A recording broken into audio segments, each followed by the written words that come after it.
안녕하세요. 주식유치원 야노주의 김파고입니다. 오늘의 두 번째 영상은 바로 사이버원 공모주 청약 분석 영상인데요. 과연 김파고는 사이버원과 프레스티지 바이오로직스 둘 중에 어떤 공모주를 선택했을지 따져보는 영상입니다. 바로 결론부터 말씀드리면 저는 두 종목 모두 10주씩만 청약 신청할 예정입니다. 프레스티지 바이오로직스는 환매 청구권이 존재하기 때문에, 그리고 사이버원은 기관의 수요 예측 결과가 좋았기 때문에 두 종목 모두 균등 배정만을 노리고 최소 수량인 10주만 청약할 예정입니다. 앞서 올린 영상에서는 왜 프레스티지 바이오로직스를 청약하는지를 알려드렸기 때문에 이번 영상에서는 사이버원 공모주 청약 분석을 위주로 다뤄보겠습니다. 첫 번째, 기관 수요 예측 결과입니다. 사이버원 기관 수요 예측 결과는 2021년에 1, 2월에 좋았던 공모주만큼 결과가 나왔는데요. 먼저 공모가 밴드가 7,600원에서 8,300원이었음에도 불구하고 상단을 초과한 9,500원으로 결정되었고, 경쟁률은 1,300대 1, 수요 예측 참여한 기관도 1,360개, 의무 보유 확약은 9.7% 수준이었습니다. 특히 수요 예측 시 신청 가격이 공모가 밴드를 초과해서 제시한 기관이 거의 90%에 육박했는데요. 이를 앞서 살펴본 프레스티지 바이오로직스와 비교해보면 경쟁률, 참여 기관, 밴드 상단 초과 가격 제시 비율, 의무 보유 확약 신청 비율 모두 사이버원이 좋았습니다. 이렇게 기관의 수요 예측 결과가 좋았음에도 불구하고 제가 사이버원의 균등 배정을 위한 10주만 청약하는 이유는 뭘까요? 이는 바로 사이버원의 공모가, 시가총액과 밸류에이션에 있습니다. 사이버원 공모가 9,500원은 시가총액 450억 수준인데요. 이는 2020년 회사의 가결산 기준 순이익 19억에 약 24배에 해당하는 수준입니다. 공모가에서는 비교 기업의 PER 30배를 적용했는데요. 이 19억에 30배를 적용받는다면 약 570억, 주가는 12,000원 수준이 돼야 합니다. 저는 여기서 사이버원이 정말 PER 30배를 받을 수 있는지 밸류에이션을 좀 검증해 보았는데요. PER 산정 시에 선정했던 비교 기업은 K사인, 알랩, 파이오링크 세 종목이었습니다. 특히 파이오링크는 PER이 낮았던 반면에서 K사인과 알랩, 특히 알랩의 PER이 높아서 이 평균 PER을 매우 올려줬죠.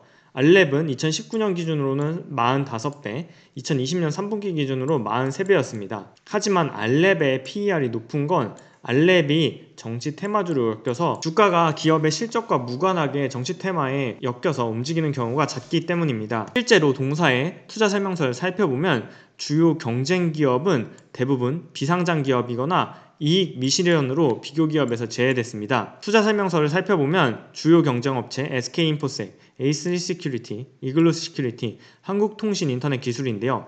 3개는 비상장이었고 이글루시큐리티는 2020년 3분기 이익이 미실현돼서 제외했다고 밝혔습니다.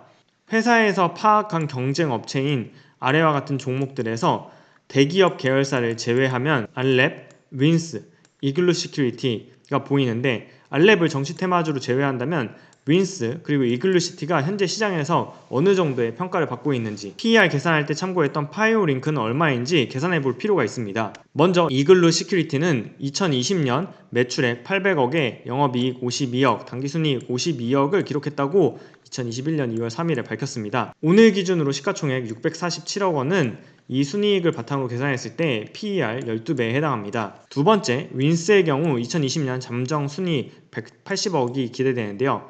매출액 1040억에 영업이익 215억을 기록할 것으로 잠정 공시했고, 오늘 종가 기준으로 시가총액 약 2천억 원입니다. 2020년 기준으로 현재 시총은 약 11배에 거래되고 있는 상황이죠. 마지막으로 파이오링크 살펴보면 2020년 매출액 400억에 영업이익 65억, 그리고 당기순이익 100억을 기록했는데요. 현재 시가총액 895억입니다. 따라서 올해 순이익 기준으로는 PER 9배, 그리고 영업이익보다 순이익이 높은 것은 영업의 이익이 늘었기 때문이라 영업이익으로만 살펴본다 해도 PER 14배가 넘지 않습니다. 이렇게 경쟁 기업들이 PER 10배에서 13배에 거래되는데 사이버원만 30배를 적용받아야 하는 특별한 이유가 있을까요?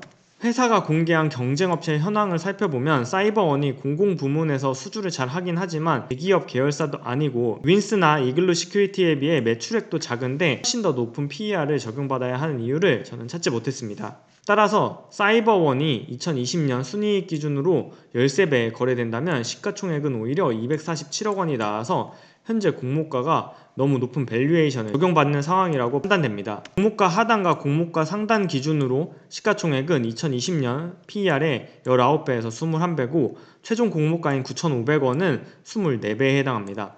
PER 10배를 적용받는다면 오히려 주가는 4,000원, 시가총액 약 200억, PER 15배는 시가총액 287억에 약 6,000원 수준입니다. 제가 이렇게 분석하고 나니 그럼 도대체 기관 투자자들은 무엇을 기대했길래 수요 예측 결과가 이렇게 좋았을까 의문이 들어서 회사 IR 자료를 조금 찾아봤는데요. 회사 IR 자료에 앞으로 디지털 뉴딜, 정보보호산업 진흥 계획의 정책의 일환으로 이 시장이 확대되는데 사이버원이 수혜를 기대한다고 밝혀두었습니다. 정부 자료에 따르면 2019년에 10조 원이었던 국내 정보보호 산업이 2025년에는 20조 원까지 클 것이라고 예상하고 있는데요. 여기서 드는 의문은 시장이 이렇게 커진다고 해도 사이버원이 그 수혜를 받을까인데요. IR 자료를 보면 사이버원은 공공 분야에서 탁월한 수주 능력을 보이고 있습니다. 2020년 기준으로 공공 부문의 보안 컨설팅 서비스 수주 현황은 조달청 기준으로는 사이버원이 1등이라고 하네요.